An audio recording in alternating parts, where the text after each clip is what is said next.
मेरे प्यारे देशवासियों, नमस्कार। मन की बात के एक और एपिसोड में आप सबसे जुड़कर खुशी हो रही है। इधर बीच चुनाव की भागदौड़ रही है, लेकिन आपके पत्रों और संदेशों के माध्यम से हमने देश और देशवासियों की उपलब्धियों पर एक दूसरे से अपनी खुशियां साझा भी की है। इस बार मन की बात की शुरुआत देश की एक ऐसी ही बहुत बड़ी उपलब्धि से करते हैं।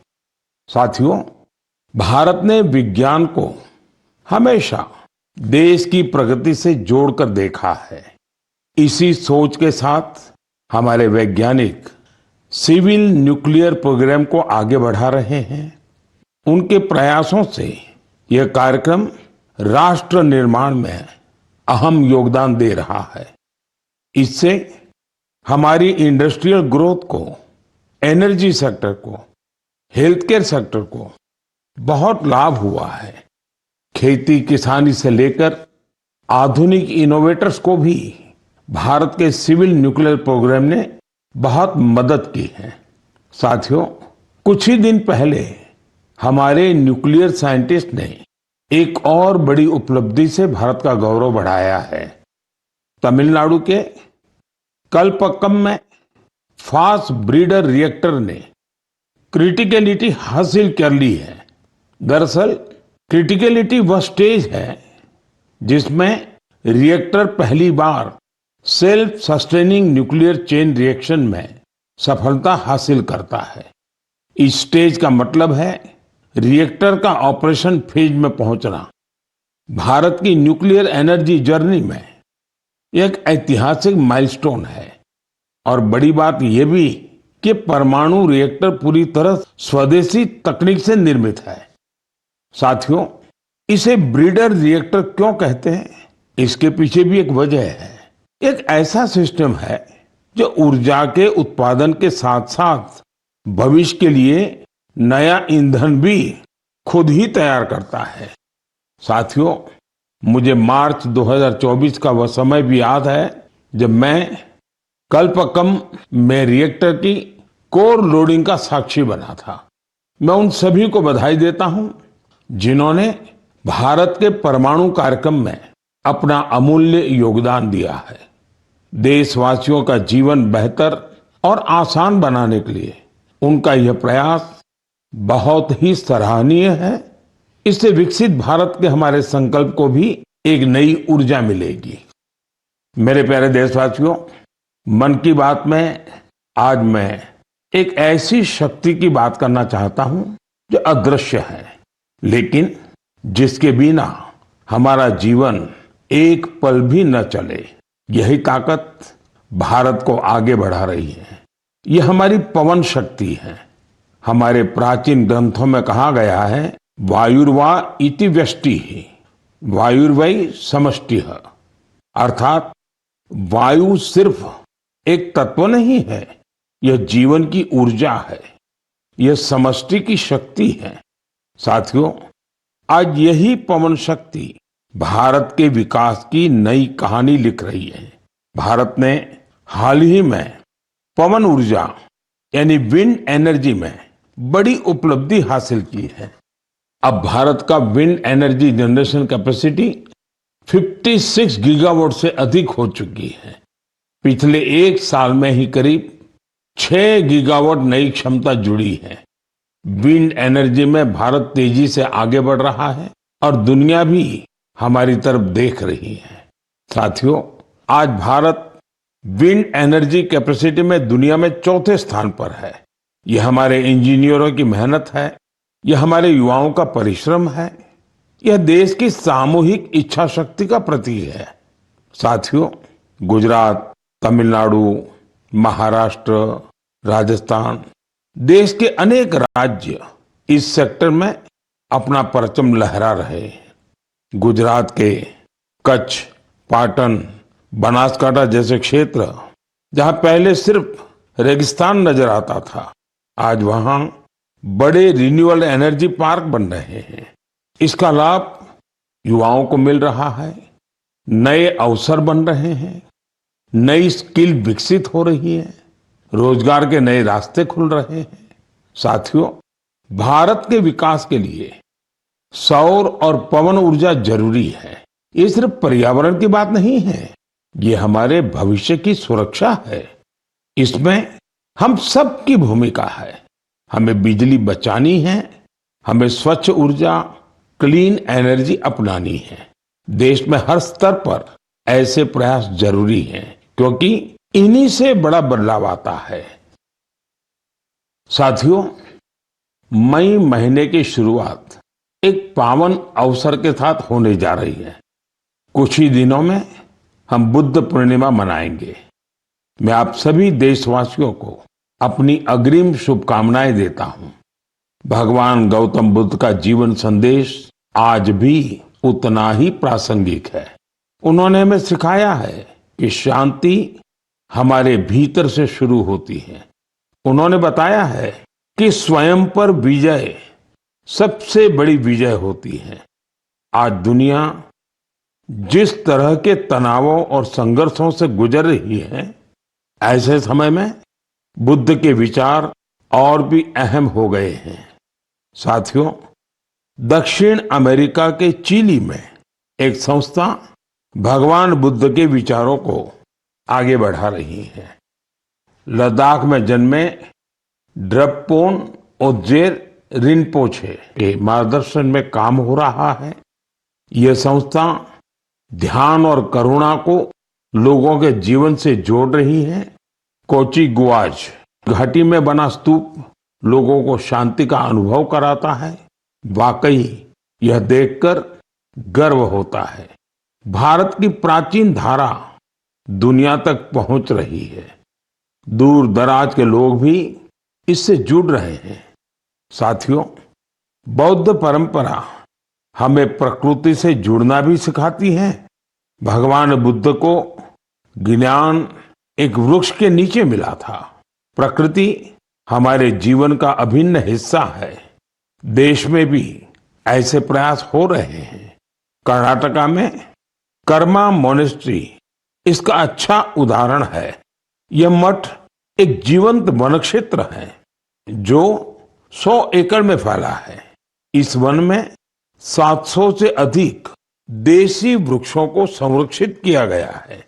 साथियों, बुद्ध का संदेश सिर्फ अतीत नहीं है, यह आज भी प्रासंगिक है और भविष्य के लिए भी जरूरी है। बुद्ध पूर्णिमा का यह अवसर प्रेरणा देता है।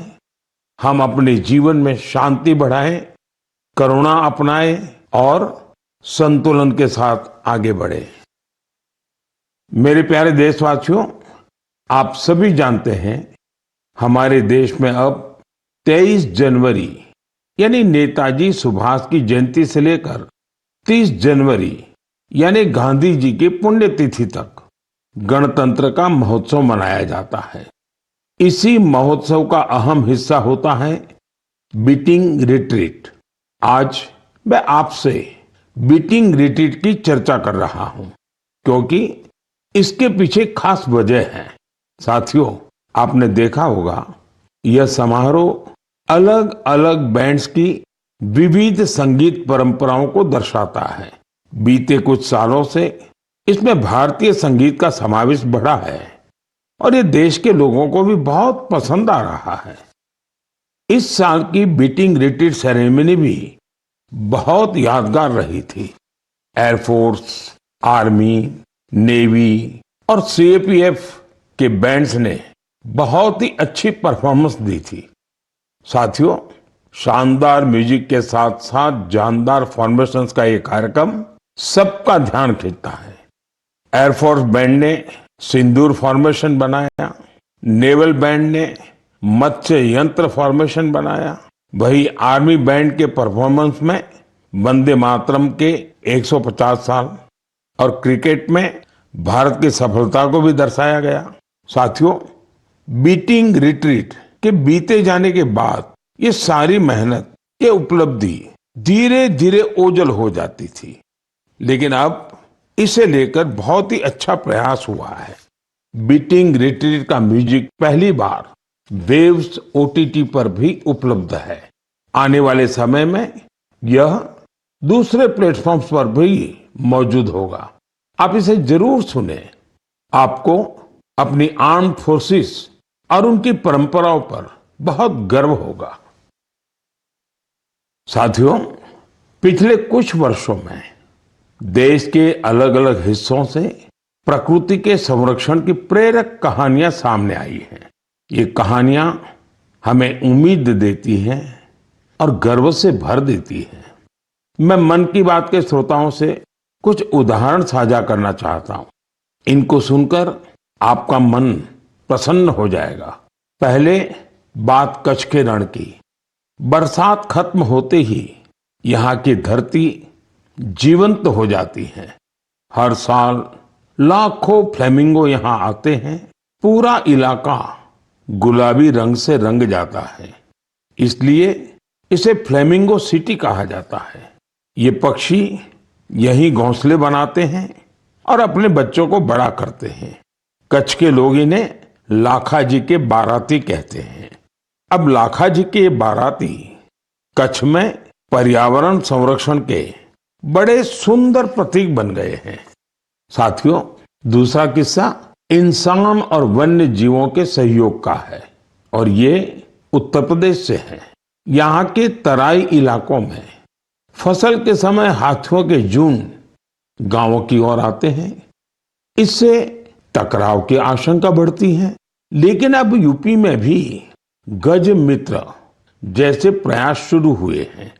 गांव के लोग ही टीम बनाकर हाथियों पर नजर रखते हैं। वे समय रहते लोगों को सतर्क करते हैं। इससे टकराव कम हो रहा है और लोगों में भरोसा बढ़ रहा है। साथियों, मध्य भारत से भी एक अच्छी खबर आई है। छत्तीसगढ़ में ब्लैक बक यानी काले हिरण फिर से दिखाई देने लगे हैं। एक समय इनकी संख्या बहुत कम हो गई थी, लेकिन लगातार प्रयास हुए और संरक्षण बढ़ाया गया। आज ये फिर से खुले मैदानों में दौड़ते नजर आते हैं। ये हमारी खोती विरासत की वापसी है। ऐसे ही उम्मीद ग्रेट इंडियन बस्टर्ड यानी गोडावण के संरक्षण में भी दिख रही है। ये पक्षी हमारे रेगिस्तानी इलाकों की पहचान हुआ करती थी, लेकिन एक समय इसकी संख्या बहुत कम रह गई थी। हालत ये थी कि ये पक्षी लुप्त होने की कगार पर पहुंच गई थी। लेकिन अब इसके संरक्षण के लिए बड़ा अभियान चल रहा है। वैज्ञानिक तरीके अपनाए जा रहे हैं, प्रजनन केंद्र बनाए गए हैं और अब नए जीवन की शुरुआत दिखाई दे रही है। साथियों, प्रकृति और मानव अलग नहीं है, हम एक दूसरे के साथी हैं। जब हम प्रकृति को समझते हैं, उसका सम्मान करते हैं और उसके साथ मिलकर चलते हैं, तो बदलाव साफ दिखाई देता है। आज यही बदलाव देश के कोने कोने से नई उम्मीद बनकर सामने आ रहा है। मेरे प्यारे देशवासियों, नॉर्थ ईस्ट हम सब के लिए अष्टलक्ष्मी है। यहाँ भरपूर टैलेंट है और नॉर्थ ईस्ट की प्राकृतिक सुंदरता भी सबका ध्यान खींचती है। मन की बात में भी हम अक्सर नॉर्थ ईस्ट के लोगों की उपलब्धियों पर चर्चा करते आए हैं। आज ऐसी ही एक और उपलब्धि की मैं आपसे चर्चा करूंगा और वो है बैम्बू सेक्टर में नॉर्थ ईस्ट की सफलता। साथियों, जिस चीज को कभी बोझ के रूप में देखा जाता था, वह आज रोजगार, कारोबार और इनोवेशन को नई गति दे रही है। हमारी माताएं, बहनें इसकी सबसे बड़ी लाभार्थी हैं। आपको ये जानकर हैरानी होगी कि बैम्बू की परिभाषा बदल देने से कितना बड़ा परिवर्तन आया है। साथियों, अंग्रेजों के बनाए कानून के हिसाब से बैम्बू को पेड़ के रूप में परिभाषित किया गया था और इससे जुड़े नियम बहुत कड़े थे। कहीं पर भी बैम्बू को ले जाना बहुत मुश्किल था। ऐसे में यहाँ के लोग बांस से जुड़े काम धंधे से दूर होते गए। साथियों, साल 2017 में कानून में बदलाव करके हमने बैम्बू को पेड़ की कैटेगरी से बाहर किया, जिसके नतीजे सबके सामने हैं। आज पूरे नॉर्थ ईस्ट में बैम्बू सेक्टर फल फूल रहा है। लोग लगातार इनोवेशन करके इसमें वैल्यू एडिशन कर रहे हैं। साथियों, त्रिपुरा के गोमती डिस्ट्रिक्ट के विजय सूत्रधार और साउथ त्रिपुरा के प्रदीप चक्रवर्ती, उन्हीं की बात कर रहे।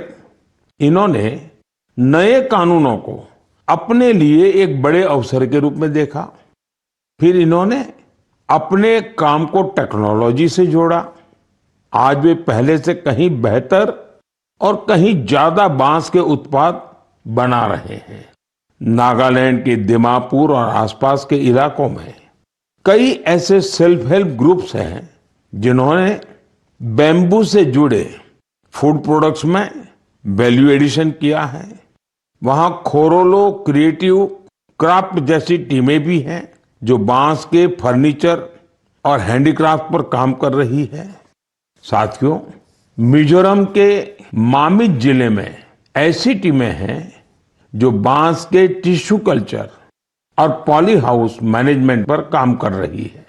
मुझे सिक्किम में गंगटोक के करीब लागस्थल बाम्बू एंटरप्राइज टीम के बारे में भी पता चला है। ये बैम्बू से हैंडीक्राफ्ट्स, अगरबत्ती स्टिक्स, फर्नीचर और इंटीरियर डेकोर आइटम्स बनाती है। साथियों, मैंने यहां पर कुछ ही उदाहरण दिए हैं। देश में बैम्बू सेक्टर की सफलता की यह लिस्ट काफी लंबी है। मैं आप सभी से आग्रह करूंगा कि नॉर्थ ईस्ट का कोई न कोई बांस का उत्पाद जरूर खरीदे। आप इसे गिफ्ट के रूप में भी दे सकते हैं। आपके इस प्रयास से उन लोगों का हौसला बढ़ेगा जो बैम्बू प्रोडक्ट को बनाने में अपना पसीना बहाते हैं। मेरे प्यारे देशवासियों, तेजी से बदलते हुए इस समय में टेक्नोलॉजी हमारी जिंदगी का बहुत बड़ा हिस्सा बन गई है। आज हम अपने अतीत को वर्तमान से जोड़ने में भी टेक्नोलॉजी का कमाल देख रहे हैं। इस दिशा में हाल ही में एक ऐसा डेवलपमेंट हुआ है जिससे शिक्षा से जुड़े लोग और इतिहास में रुचि रखने वाले बहुत खुश हुए हैं। साथियों, कुछ दिन पहले ही नेशनल आर्काइव्स ऑफ इंडिया ने एक विशेष पोर्टल पर एक अनोखा डेटाबेस शेयर किया है। इस संस्था ने 20 करोड़ से भी ज्यादा अमूल्य दस्तावेजों को डिजिटाइज कर सार्वजनिक किया है। इनमें से कुछ तो बहुत ही दिलचस्प हैं। 7वीं शताब्दी की गिलगित पांडुलिपियां भोजपत्र पर लिखी हुई हैं। यहाँ आपको 8वीं शताब्दी का एक रोचक ग्रंथ श्री भुवालय भी देखने को मिलेगा। अंकों पर आधारित यह ग्रंथ एक ग्रिड के रूप में है। रानी लक्ष्मीबाई से जुड़े कुछ अहम पत्र भी आप यहाँ देख सकते हैं। इनसे 1857 में उनके द्वारा लिए गए कुछ निर्णयों का पता चलता है जो उनके पराक्रम को दर्शाते हैं। जो लोग नेताजी सुभाष के बड़े प्रशंसक हैं, उनके लिए यहाँ नेताजी के जीवन, आजाद हिंद फौज और उनकी स्पीच से जुड़े कई डॉक्यूमेंट्स हैं। आपको पंडित मदन मोहन मालवीय जी, उनसे जुड़े कई डॉक्यूमेंट्स भी मिलेंगे। इनमें बीएचयू की स्थापना और हिंदी साहित्य सम्मेलन से जुड़ी अहम जानकारियां हैं। यहाँ हमारे संविधान सभा से जुड़े कई अनोखे दस्तावेज भी उपलब्ध हैं। मैं आप सभी से आग्रह करता हूं कि आप www.abhilekpatal.in को जरूर विजिट करें। यह आपको अपने इतिहास का अद्भुत अनुभव देगा। साथियों, जरा कल्पना कीजिए, आप दुनिया भर के सबसे प्रतिभाशाली लोगों के बीच हैं। आपके पास गणित के बहुत ही कठिन सवाल हैं। इन्हें सुलझाने के लिए समय है केवल 4.5 घंटे, यानी वक्त बहुत कम है और कंपटीशन इंटरनेशनल है, बहुत तगड़ा है। ऐसी स्थिति में नर्वस होना बहुत स्वाभाविक है, लेकिन इन्हीं परिस्थितियों में हमारी बेटियों ने कमाल कर दिया। इस महीने की शुरुआत में फ्रांस के बोर्दो में यूरोपियन गर्ल्स मैथमेटिकल ओलंपियाड का आयोजन हुआ था। मैथ्स में गहरी रुचि रखने वाली स्कूली छात्राओं के लिए यह एक बड़ी प्रतियोगिता थी। यह दुनिया के सबसे सम्मानित प्रतियोगिताओं में से एक है। इस ओलंपियाड में हमारी बेटियों ने अब तक का सबसे बेहतरीन प्रदर्शन किया। मुझे इस प्रतिभाशाली टीम पर बहुत गर्व है। इसमें मुंबई की श्रेया मुंदड़ा, तिरुवनंतपुरम की संजना चाको, चेन्नई की शिवानी भरत कुमार और कोलकाता की श्रीमोई बेरा शामिल थी। इसमें हमारी टीम विश्व में छठे स्थान पर रही। श्रेया ने गोल्ड मेडल जीतकर इतिहास रच दिया, संजना ने सिल्वर, तो शिवानी ने ब्रॉन्ज मेडल अपने नाम किया। साथियों, इस ओलंपियाड के लिए भारत में जो सिलेक्शन की प्रक्रिया है वो अपने आप में बहुत कठिन है। इसका एक मल्टी स्टेज सिलेक्शन प्रोसेस है। इसमें रीजनल, स्टेट और नेशनल लेवल पर कठिन चुनौतियों को पार करना होता है। इसके बाद सबसे बेहतर प्रदर्शन करने वाली छात्राएं 1 महीने के मैथमेटिक्स ट्रेनिंग कैंप में शामिल होती हैं। यह camp Tata Institute of Fundamental Research के Homi Bhabha Centre for Science Education में आयोजित होता है। इस कैंप के आखिर में टीम सिलेक्शन टेस्ट होता है। इसमें परफॉर्मेंस के आधार पर ही भारत की टीम चुनी जाती है। साथियों, हर वर्ष देश भर की करीब 6 लाख स्टूडेंट्स इस मैथमेटिकल ओलंपियाड प्रोग्राम में हिस्सा लेती हैं। समय के साथ यह संख्या लगातार बढ़ रही है, यानी देश की बेटियों के बीच ओलंपियाड का यह कल्चर तेजी से लोकप्रिय हो रहा है। इन होनहार बेटियों को सपोर्ट करने के लिए मैं उनके पेरेंट्स की भी सराहना करता हूं। मेरे प्यारे देशवासियों, हमारे देश में इस समय एक बहुत अहम अभियान चल रहा है, जिसके बारे में हर भारतीय को जानकारी होनी जरूरी है। ये है जनगणना का अभियान। यह दुनिया की सबसे बड़ी जनगणना है। साथियों, जो साथी पहले से इस तरह की प्रक्रिया से गुजरे हैं, इस बार जनगणना का उनका अनुभव अलग होने वाला है। जनगणना 2027 को डिजिटल बनाया गया है। सारी जानकारी सीधे डिजिटल माध्यम में दर्ज हो रही है। घर घर जाने वाले कर्मचारियों के पास मोबाइल ऐप है। वे आपसे बात करके उसी में जानकारी दर्ज करेंगे। साथियों, इस बार जनगणना में आपकी भागीदारी भी आसान बनाई गई है। आप खुद भी अपनी जानकारी दर्ज कर सकते हैं। कर्मचारी के आने से 15 दिन पहले आपके लिए सुविधा शुरू होगी। आप अपने समय के अनुसार जानकारी भर सकते हैं। जब आप प्रक्रिया पूरी करते हैं तो आपको एक विशेष आईडी मिलती है। यह आईडी आपके मोबाइल या ईमेल पर आती है। बाद में जब कर्मचारी आपके घर आता है तो आप यही आईडी दिखाकर जानकारी की पुष्टि कर सकते हैं। इसे दोबारा जानकारी देने की जरूरत नहीं पड़ती। समय भी बचता है और प्रक्रिया आसान हो जाती है। साथियों, जिन राज्यों में स्वगणना का काम पूरा हो गया है, वहां गणना कर्मचारी द्वारा घरों के सूचीकरण का कार्य भी शुरू कर दिया गया है। अब तक लगभग 1 करोड़ 20 लाख परिवारों का मकान सूचीकरण का कार्य पूरा भी हो चुका है। साथियों, देश की जनगणना सिर्फ सरकारी काम नहीं है, यह हम सबकी जिम्मेदारी है। आपकी भागीदारी बहुत जरूरी है। आपकी दी गई जानकारी पूरी तरह सुरक्षित रहती है या गोपनीय रखी जाती है? डिजिटल सुरक्षा के साथ इसे सुरक्षित किया जाता है? आइए हम सब मिलकर इस प्रक्रिया में भाग लें, जनगणना 2027 को सफल बनाएं।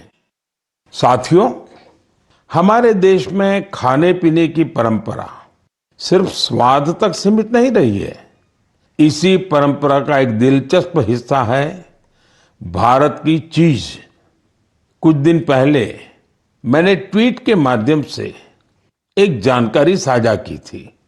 ब्राजील में आयोजित एक अंतर्राष्ट्रीय चीज प्रतियोगिता में भारतीय चीज के 2 ब्रांड्स को प्रतिष्ठित पुरस्कार मिले हैं। इस उपलब्धि की चर्चा सोशल मीडिया पर भी खूब हुई। कई लोगों ने मुझसे कहा कि भारत में चीज की जो विविधता है उस पर भी बात होनी चाहिए। साथियों, भारत के डेयरी सेक्टर में बहुत बड़ा बदलाव आ रहा है। इस सेक्टर में वैल्यू एडिशन ने हमारे पारंपरिक स्वाद को एक नई पहचान दी है। आज भारतीय चीज दुनिया भर में अपनी जगह बना रही है। ब्रेकफास्ट हो, लंच हो या डिनर, दुनिया की प्लेटों में भारत का स्वाद पहुंच रहा है। जम्मू कश्मीर की कलारी चीज को ही लीजिए। इसे कश्मीर का मोजेरेला कहा जाता है। गुजर बकरवाल समुदाय के लोग पीढ़ियों से इसे बनाते और खाते आए हैं। वहीं सिक्किम, अरुणाचल प्रदेश और लद्दाख में छुरपी बहुत प्रसिद्ध है। पहाड़ों की सादगी और कोमलता इसके स्वाद में भी महसूस होती है। इस चीज की खास बात यह है कि इसे याक के दूध से बनाया जाता है। साथियों, महाराष्ट्र और गुजरात में टोपलीनू पनीर, जिसे सुरती चीज भी कहा जाता है, वह भी अपनी एक अलग पहचान रखता है। मैंने यहां सिर्फ कुछ नाम लिए हैं, लेकिन हमारे देश में स्वाद की यह दुनिया बहुत व्यापक है। आज इस परंपरा को नई ताकत मिल रही है। अनेक भारतीय कंपनियां इस क्षेत्र में निवेश कर रही हैं। आधुनिक तकनीक आ रही है, बेहतर पैकेजिंग हो रही है और हमारे उत्पाद वर्ल्ड स्टैंडर्ड के साथ आगे बढ़ रहे हैं। इसी का परिणाम है कि भारतीय चीज अब देश की सीमाओं से निकलकर दुनिया के बाजारों और रेस्तोरां तक पहुंच रही है। आज हम लोकल से ग्लोबल की बात करते हैं। उसमें भारतीय चीज का उदाहरण हमें आगे की दिशा दिखाता है। मुझे विश्वास है भारत का स्वाद, भारत की परंपरा और भारत की गुणवत्ता दुनिया के लोगों को एक नया अनुभव देगी और भारत से एक नया जुड़ाव भी बनाएगी। मेरे प्यारे देशवासियों, इस महीने देश के कई हिस्सों में नववर्ष सहित अनेक पर्व त्योहार मनाए गए। कुछ ही दिन बाद 9 मई को पोचिशे बैसाख के अवसर पर हम गुरुदेव टैगोर की जन्म जयंती मनाएंगे। गुरुदेव बहुआयामी व्यक्तित्व के धनी थे। वे एक महान लेखक और विचारक तो थे ही, उन्होंने कई प्रसिद्ध संस्थानों को भी आकार दिया। गुरुदेव टैगोर लोगों के लिए ऐसे उद्योगों के पक्षधर थे जिनमें स्थायी रोजगार मिलने के साथ ही गांवों का भी कल्याण हो। उनके रविंद्र संगीत का प्रभाव आज भी दुनिया भर में बना हुआ है। मेरे लिए शांति निकेतन की यात्राएं अविस्मरणीय रही। यह वही इंस्टीट्यूशन है जिसे उन्होंने पूरे समर्पण भाव से सींचा और संवारा था। उन्हें एक बार फिर मेरी विनम्र श्रद्धांजलि। साथियों, मई का महीना 1857 के प्रथम स्वतंत्रता संग्राम की याद भी दिलाता है। मैं मां भारती की सभी वीर संतानों को नमन करता हूं, जिन्होंने लोगों में देशभक्ति की भावना जागृत की थी। यह समय स्कूली बच्चों की छुट्टियों का भी होता है। मेरा आग्रह है कि वे अपनी छुट्टियों का भरपूर आनंद लें और कुछ नया सीखने का प्रयास करें। गर्मियों के इस मौसम में आप सभी अपने स्वास्थ्य का भी पूरा ध्यान रखें। अगले महीने आपसे फिर मुलाकात होगी कुछ नए विषयों के साथ, देशवासियों की कुछ नई उपलब्धियों के साथ। बहुत बहुत धन्यवाद। नमस्कार।